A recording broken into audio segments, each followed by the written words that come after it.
दोस्तों, आज हम इंग्लिश के 5 ऐसे शब्दों के बारे में पढ़ने वाले हैं जिनका हिंदी मीन्स सेम होता है। हाँ दोस्तों, वे शब्द हैं also, even, T double O too, as well और ईदर। इन पांचों का हिंदी मीन्स भी होता है, मतलब इन पांचों का हिंदी में अर्थ होता है भी।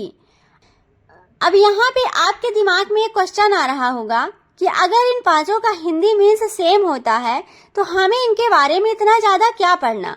मतलब अगर किसी भी हिंदी सेंटेंस में भी आएगा तो हम इन पांचों में से किसी का भी यूज कर सकते हैं।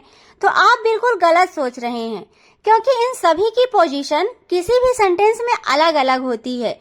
दैट मीन्स इनमें से किसी का यूज सेंटेंस के स्टार्ट में तो किसी का बीच में और किसी का लास्ट में भी होता है, लेकिन हमें इनकी करेक्ट पोजीशन की जानकारी नहीं होने के कारण हम बोलना कुछ और चाहते हैं बट बोल कुछ और देते हैं।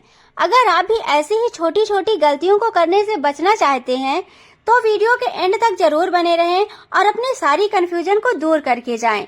सो विदाउट टाइम वेस्ट चलिए क्लास को शुरू करते हैं। तो सबसे पहले हम पढ़ते हैं ऑल्सो के बारे में। ऑल्सो का हिंदी मीन्स होता है भी। मतलब डेली कन्वर्सेशन में हम ऐसे सेंटेंसेस हमेशा यूज करते हैं, जैसे मैं भी जाऊंगा, मैं भी खाऊंगा, मैं भी देखूंगा। तो यहाँ पे भी के लिए किसका यूज करेंगे? ऑल्सो का। अब यहाँ पे देखते हैं कि ऑल्सो का यूज हम किस किस तरह के सेंटेंस में कर सकते हैं। तो यहाँ पे एक चीज नोट करिएगा कि ऑल्सो का यूज हमेशा पॉजिटिव सेंटेंस में होगा।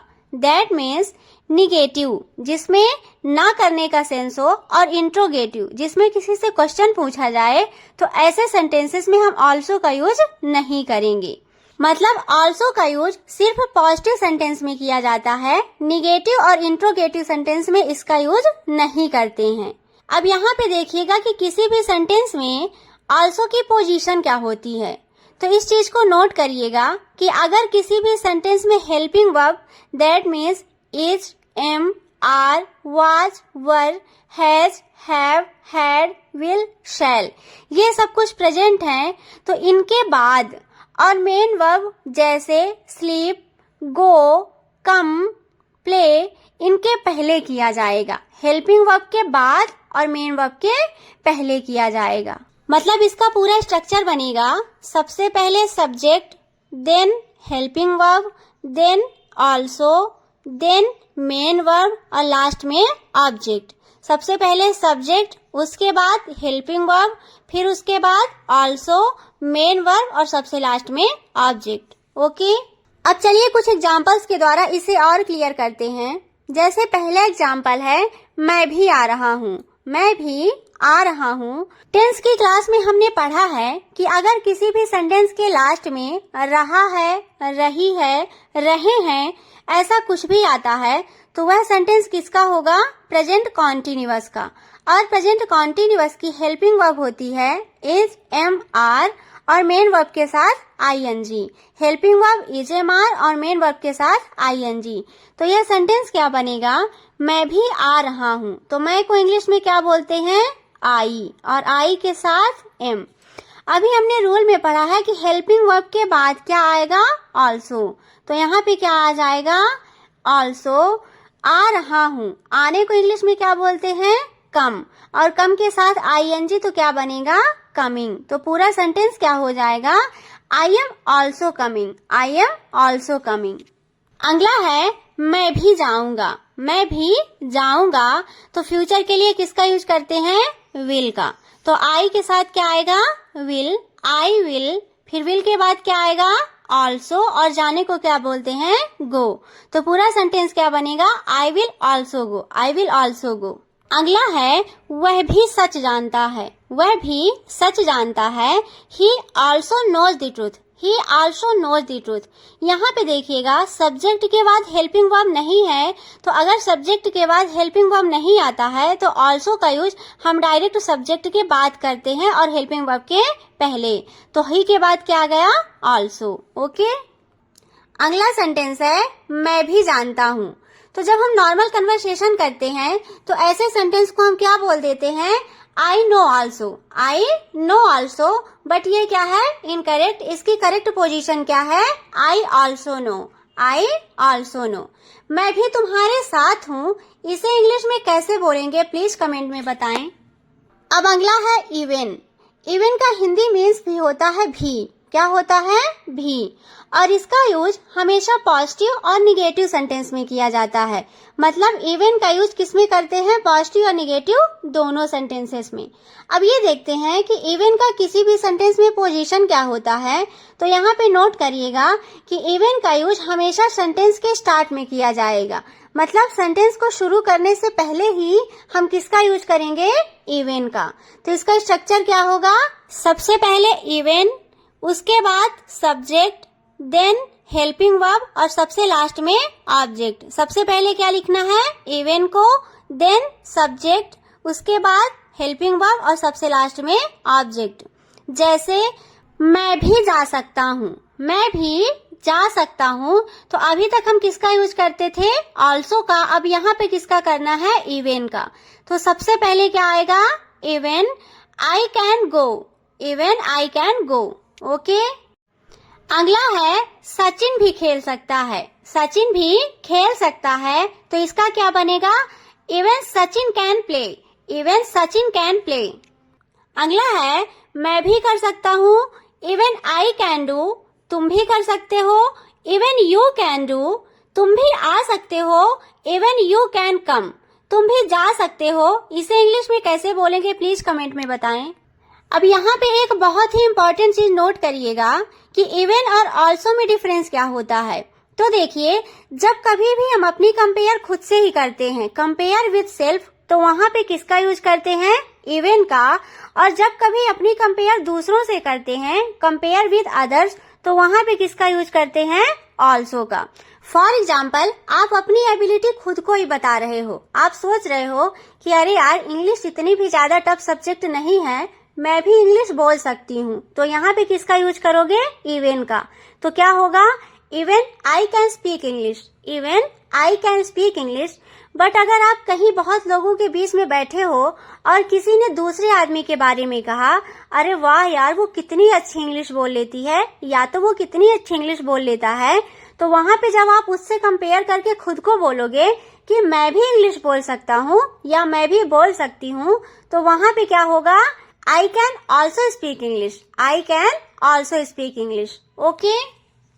तीसरा है as will. As will का मीन्स भी होता है भी, और इसका यूज हमेशा पॉजिटिव सेंटेंस में, सेंटेंस के लास्ट में होता है। मतलब as will का यूज सिर्फ पॉजिटिव सेंटेंस में होगा और सेंटेंस के लास्ट में। तो इसका स्ट्रक्चर होगा subject plus helping verb plus object plus as well. मतलब सबसे पहले पूरे सेंटेंस को लिखना है और सबसे लास्ट में किसको लिखना है? एज विल को। ओके। अब चलिए एग्जांपल्स के द्वारा इसे आसान करते हैं। जैसे मैं अंग्रेजी भी बोल सकती हूँ, मैं अंग्रेजी भी बोल सकती हूँ। तो यहाँ पे देखिए, मैं ये बताना चाह रही हूँ कि मैं अदर लैंग्वेज के साथ साथ इंग्लिश भी बोल सकती हूँ। तो यहाँ पे क्या होगा? I can speak English as well. I can speak English as well. वह भी अंग्रेजी सीख रहा है, वह भी अंग्रेजी सीख रहा है। He is learning English as well. He is learning English as well. अगला है मैं ताजमहल भी देख चुका हूँ, मैं ताजमहल भी देख चुका हूँ। I have seen the Taj Mahal as well. I have seen the Taj Mahal as well. अगला है TOO2. टू का मीन्स भी होता है भी, और ये एज विल के जैसे ही होता है। मतलब हमेशा पॉजिटिव सेंटेंस में इसका यूज करते हैं और सेंटेंस के लास्ट में। बस दोनों में इतना डिफरेंस होता है कि अगर हमें कभी किसी से कंपेयर करना होता है तो वहां पे हम किसका यूज करते हैं? एज विल का। और जब कोई भी कंपेयर नहीं करना होता तो वहां पे किसका यूज करते हैं? टू का। ओके। जैसे वह हिंदी भी बोल सकता है, वह हिंदी भी बोल सकता है।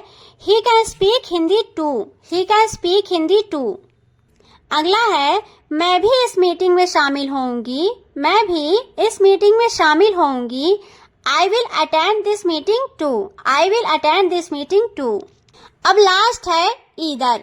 ईदर का मीन्स भी होता है भी। अब यहाँ पे एक चीज को लेकर बहुत लोग कंफ्यूज रहते हैं और हमेशा पूछते रहते हैं कि इसका करेक्ट प्रोनाउंसिएशन क्या होता है। तो देखिए, अमेरिकन इंग्लिश में इसे आइदर पढ़ते हैं और ब्रिटिश इंग्लिश में इसे ईदर पढ़ते हैं। अमेरिकन में आइदर और ब्रिटिश में ईदर, मतलब आप इसे ईदर भी बोल सकते हो और आइदर भी, दोनों करेक्ट हैं। ओके, अब ये देखते हैं इसका यूज किस प्रकार के सेंटेंस में करेंगे। तो ईदर का यूज हमेशा निगेटिव सेंटेंस में और इंट्रोगेटिव, मतलब ऐसे इंट्रोगेटिव सेंटेंस जिसमें निगेटिव का सेंस हो, वहां पे किसका यूज करेंगे, ईदर का, और हमेशा सेंटेंस के लास्ट में। ओके, अब इसके कुछ एग्जांपल्स देख लेते हैं। जैसे, वे भी मेरे साथ नहीं थे, वे भी मेरे साथ नहीं थे। They are not with me either, they are not with me either. क्या तुम वहां नहीं थे, क्या तुम वहां नहीं थे। Were you not there either, were you not there either. क्या तुम उसके साथ जा रहे हो, क्या तुम उसके साथ जा रहे हो। Are you going with him either, are you going with him either. I hope ये वीडियो आप सबके लिए बहुत ही यूजफुल रहा होगा। अब एक एग्जाम्पल के द्वारा इन सभी को समझ लेते हैं। जैसे एग्जाम्पल है, मैं भी ठीक हूँ, मैं भी ठीक हूँ। तो ये देखिए, यह कैसा सेंटेंस है, पॉजिटिव है, और हमने पढ़ा है कि पॉजिटिव सेंटेंस में केवल ईदर का यूज नहीं होता है और चार का यूज करते हैं। तो देख लेते हैं, मैं भी ठीक हूँ, I am also good. Even का यूज करेंगे तो क्या होगा, इवन आई एम गुड। अगर एज वेल का करेंगे तो I am good as well. अगर टू का करेंगे तो आई एम गुड टू। अगला है, वह भी अच्छा इंसान नहीं है, वह भी अच्छा इंसान नहीं है। तो यह निगेटिव सेंटेंस है, और निगेटिव में हम किसका किसका यूज कर सकते हैं, इवन का और ईदर का। तो इवन का यूज हम स्टार्ट में करेंगे और ईदर का लास्ट में। तो क्या हो जाएगा, even he is not a good person, even he is not a good person. और अगर ईदर का करेंगे तो क्या बनेगा, he is not a good person either, he is not a good person either. तुम भी अच्छे इंसान हो, तुम भी अच्छे इंसान हो। इन पांचों में से इसमें किस किस का यूज होगा और सेंटेंस क्या बनेगा, प्लीज कमेंट में बताएं। So thanks for watching. Please like, share and subscribe. Thank you.